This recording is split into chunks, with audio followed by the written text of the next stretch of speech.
Meus queridos irmãos, nós estaremos falando hoje sobre as Escrituras, a Bíblia. O mês de dezembro é o mês da Bíblia, visto que o segundo domingo sempre é lembrado como o dia da Bíblia, e nós vamos dar maior ênfase à palavra de Deus e aproveitarmos a ocasião para mais uma vez não só falarmos sobre a Bíblia, mas também identificarmos nós batistas nas Sagradas Escrituras. Há uma pergunta que nós precisamos sempre fazer todas as vezes que nós estivermos ao redor da palavra de Deus. Afinal, está ou não escrito? Essa pergunta precisa fazer parte do nosso dia a dia, porque hoje é muito normal as pessoas responderem com aquilo que acreditam, com aquilo que concordam, com aquilo que acham.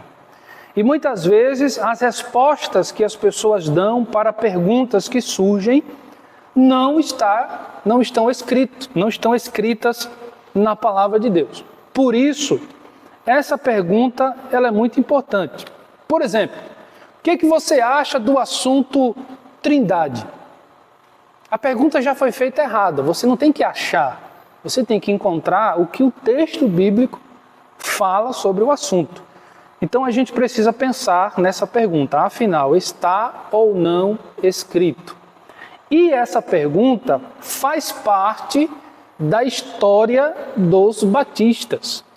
Lá nos primeiros séculos em que os batistas surgiram na Europa, finalzinho do século XVI, início do século XVII, aquele grupo de batistas eram conhecidos, antes de serem chamados de batistas, eles eram conhecidos como o povo da Bíblia, justamente porque eles sempre se preocuparam em responder às questões da vida, às questões do dia a dia, com a Bíblia, né? E as pessoas olhavam para aquele grupo, que hoje nós continuamos essa história, e sempre apontavam para eles dizendo, lá vai aquele povo da Bíblia, né? Que só fala de Bíblia, só quer saber de Bíblia, né? E nós somos este povo, tá? Bom, nós vamos começar falando da fundamentação bíblica dos batistas. Nós somos batistas. E vamos lembrar da nossa fundamentação bíblica. Como é que nós batistas disseminamos, como é que nós explicamos, como é que nós nos identificamos com a Bíblia? A fundamentação, a base da doutrina batista, ela é bíblica. Nós vamos ensinar, nós vamos relembrar sobre a nossa fundamentação bíblica. Ok? À medida que eu for falando, os irmãos que quiserem tirar uma dúvida, fazer uma pergunta, um comentário, fiquem à vontade, tá? Levanta a mãozinha assim e a gente vai trocando algumas ideias, ok? Muito bem. A fundamentação bíblica dos batistas. Bom, historicamente, a nossa fundamentação bíblica, ela se divide em dois pontos. Nós vamos falar desses dois pontos. O primeiro ponto é que nós batistas, biblicamente falando, nós concordamos em tudo com a igreja primitiva. O que é a igreja primitiva? Ou quem é a igreja primitiva? Aqueles primeiros cristãos que surgiram na época apostólica e principalmente depois que os apóstolos morreram e eles continuaram a disseminar o evangelho pelo mundo, tá? A igreja primitiva são os primeiros cristãos que já nos primeiros séculos depois de Cristo defendiam a palavra de Deus como sendo a palavra de Deus e não como se tornando ou contendo ou qualquer outra ideia. A igreja primitiva, de uma forma geral, acreditava na chamada profecia escrita. E nesse ponto, nós batistas concordamos com a igreja primitiva em tudo relacionado às Escrituras, tá certo? Vamos ler aqui um texto em 2 Pedro, no capítulo 1. Vou pedir que você acompanhe conosco, 2 Pedro, capítulo 1, versículos 20 e 21. E você vai ver de onde a igreja primitiva e nós tiramos essa expressão de profecia escrita. E vamos explicar também qual é o significado dessa expressão, tá? Segunda carta de Pedro, capítulo 1, versículo 20 e 21. Veja só: sabendo primeiramente isto, que nenhuma profecia da Escritura é de particular interpretação, porque a profecia nunca foi produzida por vontade de homem algum, mas os homens santos de Deus falaram inspirados pelo Espírito Santo. Veja bem, 2 Pedro 1, 20 e 21, tem aqui algumas respostas importantes para que expliquemos o que significa profecia escrita. Sabendo primeiramente isto o quê? Que nenhuma profecia da Escritura, ou seja, nenhuma profecia escrita é de particular interpretação. Ninguém pode particularmente, da maneira que convém ou que acha, interpretar as Escrituras como preferir. Não é assim que funciona. Existem regras de interpretação que nós precisamos primeiro aprender para depois interpretar a Bíblia. E é justamente isso que o apóstolo Pedro está falando aqui. Até porque ele fala que essa profecia escrita nunca foi produzida por vontade de homem algum. Pelo contrário, esta é a palavra de Deus, e por ser a palavra de Deus, Deus chamou homens, que o texto vai falar, homens santos, que falaram inspirados pelo Espírito Santo. Nós temos aqui duas observações a serem feitas. Primeira, quando se fala em profecia nos dias de hoje, muitos conceitos equivocados são levantados. Primeiro, profecia não é simplesmente alguém se manifestar numa igreja e falar alguma coisa como se fosse uma mensagem de Deus. Isso não é profecia. Segundo, profecia ela tem que ser baseada, ela tem que ser fundamentada nas Escrituras. Por isso, profecia escrita. Escrita porque foi escrito por Deus, no sentido de Deus inspirou para que o homem escrevesse somente o que Deus quis. Certo? Outra coisa, a segunda observação que a gente precisa fazer é sobre o que é inspiração. Muitas vezes a gente utiliza essa palavra de uma maneira equivocada, né? Exemplo, estava lendo a palavra de Deus e fui inspirado a pregar no Salmo 124. Não, eu não fui inspirado. Não. Eu fui iluminado, passou por mim uma vontade de compartilhar aquilo que eu li no Salmo 124. Por quê? Porque a inspiração da palavra de Deus, ela não existe mais. Somente aqueles que escreveram o que hoje nós conhecemos como Bíblia é que foram inspirados pelo Espírito Santo para escrever. O que acontece hoje é a iluminação. Então hoje você lê o texto e à medida que você busca entender aquele texto, à medida que você ora a Deus, o Espírito de Deus ilumina a nossa mente, abre o nosso entendimento para que nós encontremos a verdade no texto. Obviamente não é só assim. Claro que essa é a principal base do estudo bíblico, como também o fato de nós lermos dicionários, enciclopédias, teologias sistemáticas, comentários bíblicos, mas nada se compara com a iluminação do Espírito de Deus. Quando nós temos um costume diário de ler, de estudar, de se aprofundar, isso é fato e comum na vida do crente disciplinado ao estudo da palavra, certo? Bom, mas o que é inspiração? Na produção da Bíblia, 3 passos foram importantes. Veja bem, o primeiro passo nós chamamos de a revelação de Deus.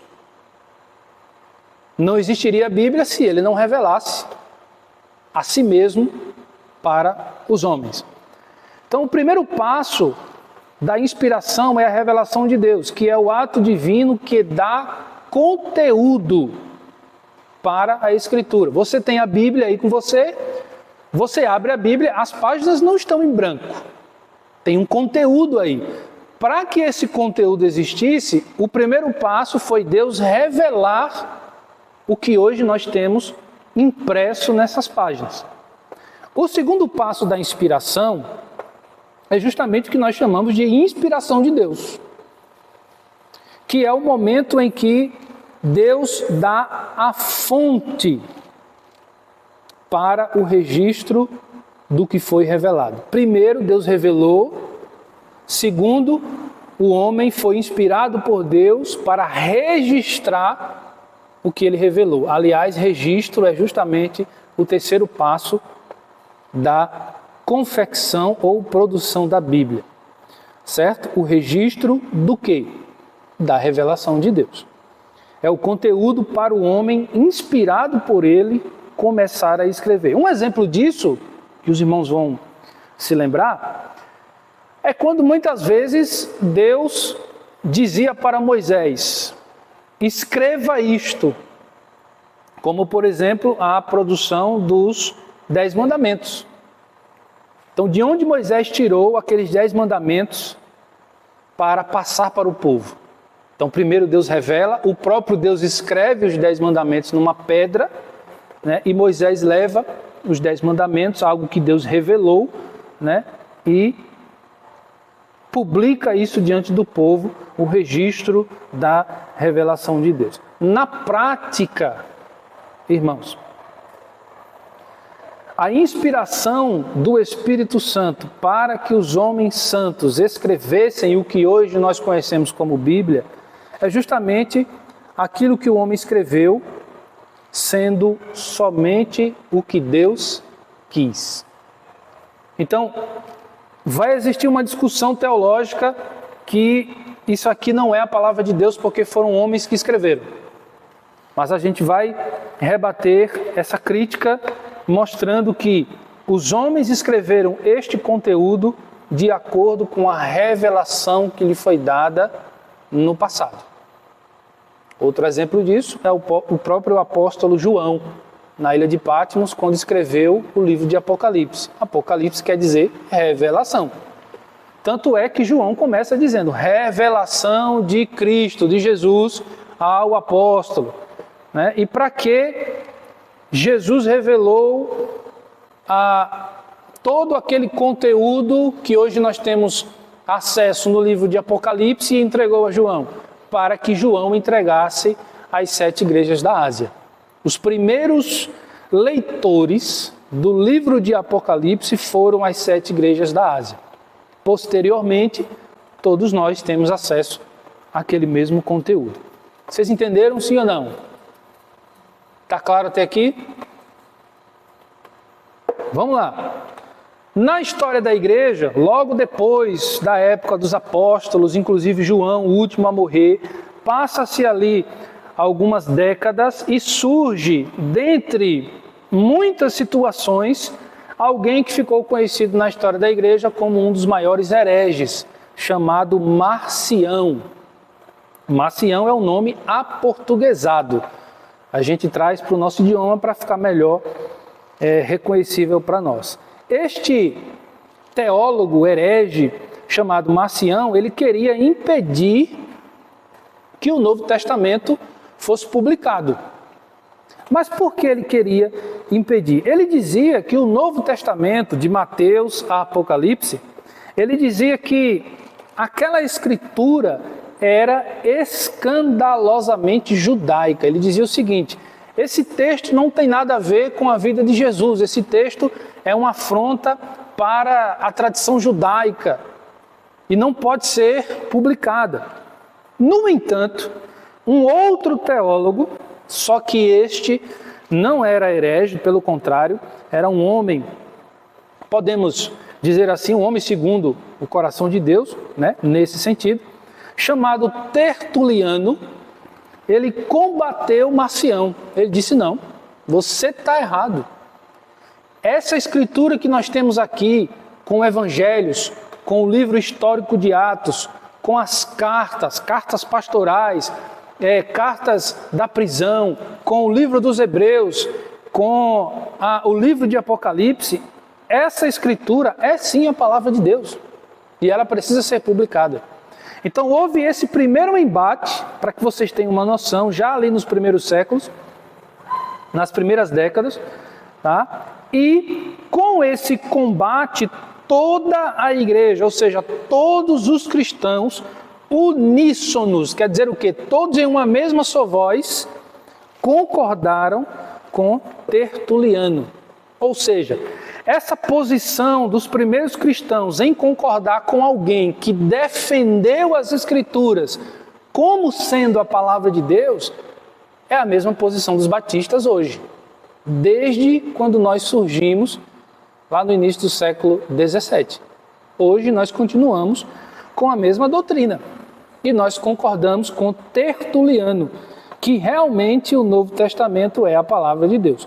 Claro que não só o Novo Testamento, o Antigo e o Novo, certo? O tempo passa e vários outros teólogos, hereges, várias outras seitas, né, continuaram divergindo, enfrentando os cristãos, para que aquele texto não fosse reconhecido, aquele texto, digo, o Novo Testamento, tá? Não fosse reconhecido como a palavra de Deus. Por exemplo, muitos debates, discussões acaloradas surgiram naquele tempo, por exemplo, para debater sobre trindade.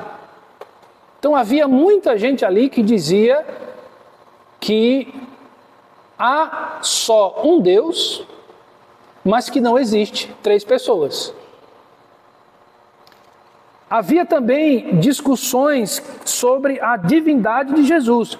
Para quem dizia que Jesus não era Deus, obviamente não existia trindade. Porque supondo que você tira Jesus da posição de Deus, então a trindade não existe. Porque quem é a trindade? O Pai, o Filho e o Espírito, não é? A partir do momento que o Filho não é reconhecido como Deus, aí você destrói também a doutrina da trindade.